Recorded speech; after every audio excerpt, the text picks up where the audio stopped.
জানুয়ারি মাসের পর মার্চ চা শ্রমিকদের জন্য 5 দফা দাবিতে লাগাতার ধর্ণা অবস্থানে বসেছে তৃণমূলের শ্রমিক সংগঠন আইএনটিটিইউসি।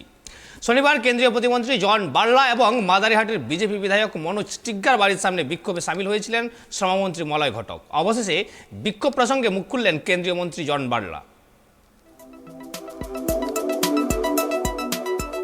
শনিবার সকালে প্রথমে জন বার্লার বানারহাটের লক্ষ্মীপাড়ার বাড়ির সামনে ধর্নায় বসেন মলয় ঘটক ও আইএনটিটিইউসির রাজ্য সভাপতি ঋতব্রত বন্দ্যোপাধ্যায়। সেখান থেকে প্রশ্ন তোলা হয়, গত বছর কেন্দ্রীয় বাজেটে চা শ্রমিকদের জন্য বরাদ্দ 1000 কোটি টাকা কোথায় গেল?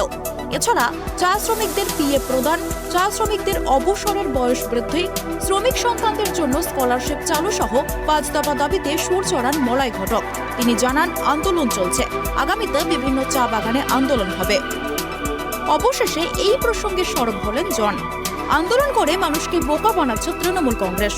যদি সত্যি করে মানুষের পাশে দাঁড়াতে হয় তাহলে টেবিলে বসে আলোচনা করার দাবি জানালেন কেন্দ্রীয় প্রতিমন্ত্রী জন বার্লা। তৃণমূল কংগ্রেসকে একাধিক ভাষায় কটাক্ষ করলেন। দিল্লি থেকে গতকালই বাড়ি ফিরেছেন কেন্দ্রীয় প্রতিমন্ত্রী। সাংবাদিকদের মুখোমুখি হয়ে তৃণমূলের এই আন্দোলন নিয়ে একথা জানান। তিনি বলেন, কেন্দ্র এবং রাজ্য একসঙ্গে বসে সমস্যা সমাধান না করলে আন্দোলন করে সমস্যা সমাধান করা যাবে না। যদি সমস্যা সমাধান করতেই হয় তবে এক টেবিলে বসে মানুষের পাশে দাঁড়াক রাজ্য সরকার।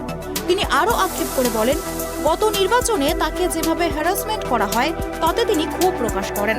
তিনি বলেন, ইলেকশনের আগে তাকে 45 দিন জেলে থাকতে হয়েছে, নানা ধরনের কেস দিয়ে তাকে ফাঁসানো হয়েছে, তবুও মানুষ তাকে ভোট দিয়ে জিতিয়েছেন। এই আন্দোলন আসলে কিছুই না, নির্বাচনের আগে হারানো জমি ফিরে পেতে তারা এই ধরনের আন্দোলন করছেন। আগে তো বলবো কি রিটার্ন এরা দিয়েছে আমাদেরকে, আর এই যত 5 দফা ডিমান্ড কি আমার মন্ত্রণালয়ে আছে নাকি? আমাদের মাইনরিটি মিনিস্ট্রি আমি আছি, আমার মাইনরিটির ব্যাপারে কিছু কথা বললে আমি থাকি। আর এই যেভাবে আন্দোলন করেছে এর মধ্যে কোনো যুক্ত নাই, তথ্য নাই, এদের কাছে কোনো এজেন্ডা নাই। এটা নয় এদের এজেন্ডা না। এই যে সামনে পঞ্চায়েত ইলেকশন আসছে আর এর জন্যে মানুষকে ভুল বুঝাচ্ছে। আমি এটাই চাই, আগে তুমি আমার সাথে কেন্দ্রের সাথে হিসাব কিতাব চাচ্ছ, আগে তুমি 100 দিনের কাজ এনআরজিসের কাজের টাকা পয়সা এত কোটি কোটি টাকা নিয়েছো, ওর হিসাব কিতাব দাও না। 1000 কোটি টাকা চাচ্ছ তুমি, হ্যাঁ কিবোর্ড, হ্যাঁ 1000 টাকা চাচ্ছ, তুমি আগে হিসাব কিতাব তো দাও। তুমি এই 1000 টাকা আমি তোমাকে দিব, এত কোটি টাকার তুমি হিসাব কিতাব দিচ্ছ না। এটা দিয়ে আর দুর্নীতি, হ্যাঁ হিমালয় মতন কোটি কোটি টাকা নেতা মন্ত্রীর কাছে চলে যাচ্ছে। কালকে 1000 টাকা দিব, ঠিক মতো মানুষের কাছে, লেবারদের কাছে পৌঁছাবে মনে হচ্ছে না। যেইভাবে চোর চামার ভৈরে আছে এই পশ্চিমবঙ্গে, সব জায়গাতে চুরি হচ্ছে।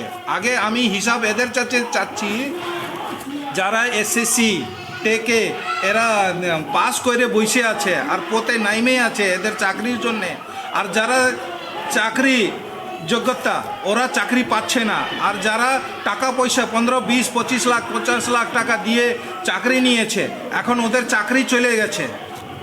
2-3 হাজার চাকরি চলে যায়, আর কত হাজার যাবে কোনো ঠিক নাই। অন্যদিকে চা বাগানের পাট্টা প্রদানকে কেন্দ্র করে ইতিমধ্যেই শোরগোল শুরু হয়েছে বাগান মহলে। রাজনৈতিক বিশ্লেষকদের মতে শাসক দলের নেতা মন্ত্রীরা এই মুহূর্তে ইডি সিবিআই এর জালে। তাই চা বাগান ও চা শ্রমিকদেরকে হাতিয়ার করে বিজেপিকে কিছুটা হলেও চাপে ফেলেছে। জলপাইগুড়ি থেকে সুরজিৎ দেব রিপোর্ট, ট্রাইব টিভি।